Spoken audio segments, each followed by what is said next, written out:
আর আপনি নিজেকে এত ছোট কেন মনে করছেন? আপনিও আল্লাহর সেই বান্দা, যে বান্দা আমি, যে বান্দা আর 10 জন মানুষ। আল্লাহ পাক আপনাকেও ভালোবাসেন, আল্লাহ পাক অবশ্যই আপনাকে ভালোবাসেন।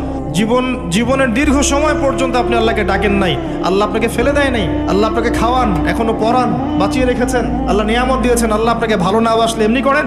আল্লাহ পাক অপেক্ষা করছেন কবে খালি আপনি আসবেন আল্লাহর কাছে, এসে বলবেন আস্তাগফিরুল্লাহ ওয়া আতুবু ইলাইহি। আল্লাহ পাক অপেক্ষা করে বসে আছেন আপনার জন্য। আপনি কোথায় যাচ্ছেন? ফাআইনা তাযহাবুন। আল্লাহ পাক বলেছেন ফাআইনা তাযহাবুন, কোথায় যাচ্ছ তোমরা? কোথায় যাচ্ছেন? টাকার পিছনে, বাড়ি গাড়ি, স্ট্যাটাস, স্ত্রী সন্তান, ভোগ বিলাসের পিছনে? আল্লাহ অপেক্ষা করছেন আপনার জন্য। আসেন, সেজদা করেন, নিকটবর্তী হন, আল্লাহ আপনার জন্য অপেক্ষা করছেন। যাবেন না আল্লাহর কাছে?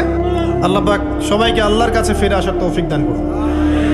এটাই হোক আমাদের কাছে আসার গল্প, এটাই হোক আমাদের কিসের গল্প?